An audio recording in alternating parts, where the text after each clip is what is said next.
గుంటూరులో జనసేన ప్రచార రథాలపై వైసీపీ కార్యకర్తలు దాడి చేయడాన్ని ఖండించారు జనసేన ప్రధాన కార్యదర్శి తోట చంద్రశేఖర్.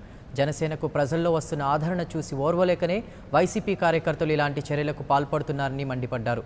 తమకు ప్రజాదరణ లేదని కొందరు వైసీపీ నేతలు జనసేన కార్యకర్తలపై బెదిరింపులకు పాల్పడే ధోరణి అవలంబిస్తున్నారని, ఇది ఎంతమాత్రం సహించబోవని ఆయన హెచ్చరించారు. జనసైనికులు కన్నెర్ర చేస్తే వైసీపీ అల్లరిమూకల పరిస్థితి ఎలా ఉంటుందో ఒక్కసారి ఆలోచించుకోవాలని సూచించారు. ఎన్నికల ప్రచారంలో పాల్గొన్న మహిళా కార్యకర్తలపై దాడులకు దిగడం సభ్య సమాజం వ్యతిరేకిస్తుందని చెప్పారు తోట చంద్రశేఖర్. వైసీపీ గూండాలు ప్రజలను భయభ్రాంతులకు గురి చేస్తున్నారనడానికి ఈ ఘటనే ఉదాహరణగా నిలుస్తుందన్నారు. మరోసారి ఇలాంటి బెదిరింపులకు గుండాయిజానికి పాల్పడే ప్రయత్నం చేస్తే జనసైనికుల ఆగ్రహాన్ని చవిచూడక తప్పదని హెచ్చరించారు తోట చంద్రశేఖర్.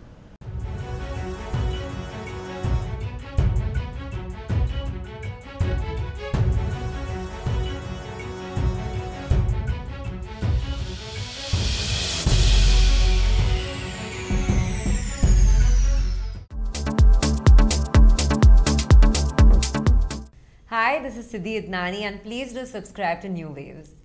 ఇలాంటి మరిన్ని మంచి వీడియోలు కావాలని కోరుకుంటున్నారా? అయితే పక్కనే ఉన్న గంట సింబల్ను క్లిక్ చేయండి. అలాగే సబ్స్క్రైబ్ చేయండి.